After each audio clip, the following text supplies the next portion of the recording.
When day 31 started, I finally felt something I did not feel in the first month. Momentum.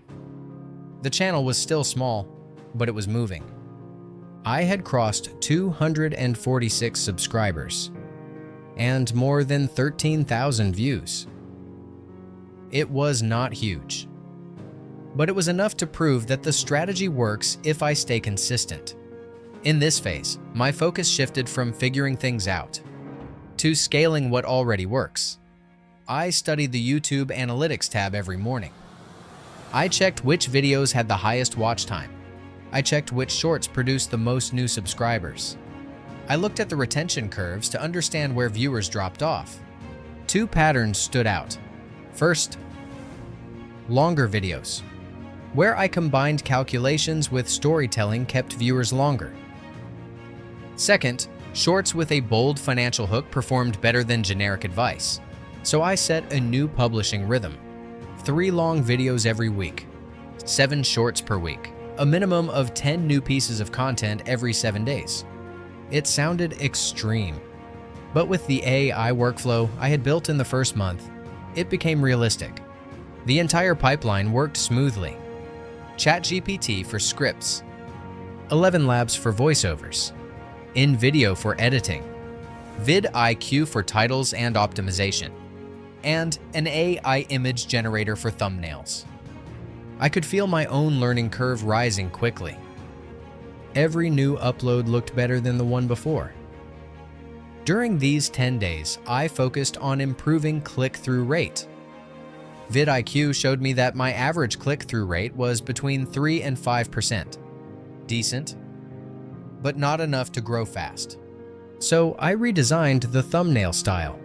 Cleaner backgrounds, fewer words, one strong visual idea, one emotional expression. Even though I was a faceless creator, I positioned the thumbnails on one simple rule, one bold number, one simple title, one strong color contrast. At the same time, I began testing new long-form formats. Instead of short explanations, I started using a 3-part structure: a short hook, a personal angle, a clear actionable takeaway. This improved the audience retention by around 10%. By day 50, the analytics showed the first spike.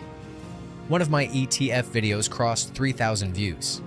Another video about saving during inflation passed the 1,000 view mark organically. My subscriber count passed 400, still far from monetization, but finally moving. If the first 50 days were about learning, these 10 days were about system building. I realized that improvisation kills consistency, so I created weekly templates: a script template, a video structure template, a thumbnail checklist, a publishing checklist. Every Sunday, I planned the entire week. 3 long scripts, 7 shorts, recording voiceovers in one session, editing videos in one batch, generating thumbnails in one batch. This routine lowered my production time from 3 hours per video to less than 90 minutes. Shorts took around 15 minutes each. By day 60, the channel reached around 500 subscribers and more than 20,000 total views. Still below monetization, but clearly on the right track. At this point, I learned something important. YouTube rewards repetition with variation. Repetition of a topic with new angles. So I created a 3-part series on ETFs, a series on budgeting, and a series on financial mistakes to avoid. The views stabilized. Some days I gained 10 subscribers, other days 15 or 20. I also noticed that viewers were beginning to comment regularly. So I replied to every single one. I asked what they wanted next. I used their ideas as video prompts. This increased engagement and created a small but loyal community. By day 75, the channel crossed 640 subscribers. Before I continue, let me add one thing. If you are getting value from this journey, do not forget to subscribe to the channel and leave a like. It helps this project grow and reach more people who are building their own faceless channels. I knew that the YouTube Partner Program requires 1,000 subscribers and either 4,000 watch hours or 10 million shorts views. The first option was more realistic, so I doubled my long-form uploads. Instead of 3 per week, I uploaded 4, not because I wanted to burn out, but because my systems were finally strong. The workflow was so optimized that the extra video barely added more work. My retention curves improved again. I consciously placed storytelling breaks at the 2-minute mark. I added cliffhangers between sections. I tested more emotional hooks. One video about my personal biggest money mistake hit 5,000 views in 10 days. Another crossed 4,000. This boosted my watch hours massively. By day 90, I was at 840 subscribers and a little over 3,000 watch hours. I was close, very close. These 10 days were pure discipline. I uploaded constantly. I optimized constantly. I engaged constantly. I knew the only thing between me and monetization was time and consistency. I experimented with a new format, reaction-style content using stock footage. I reacted to financial news and explained them in simple ways. These videos were fast to make and performed surprisingly well. By day 98, I hit 950 subscribers.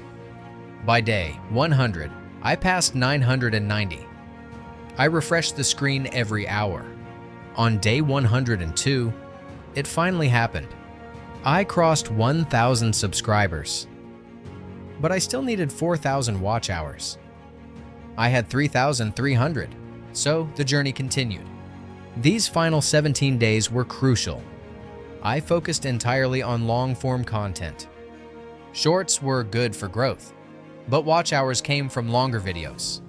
I produced deep dive videos, 10-minute topics, detailed breakdowns, real numbers, real examples.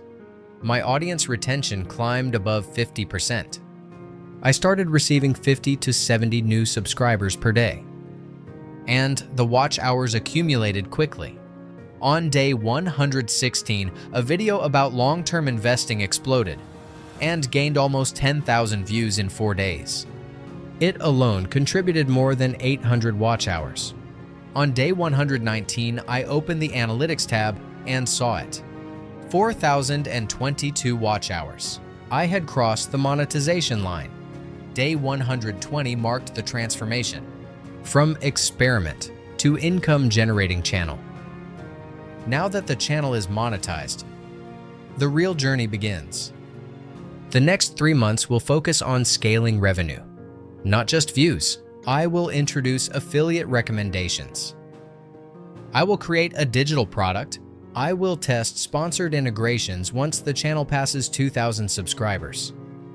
The next video will cover everything: how much the channel earns, how many views are needed to make a full-time income, and how a faceless channel behaves once monetized.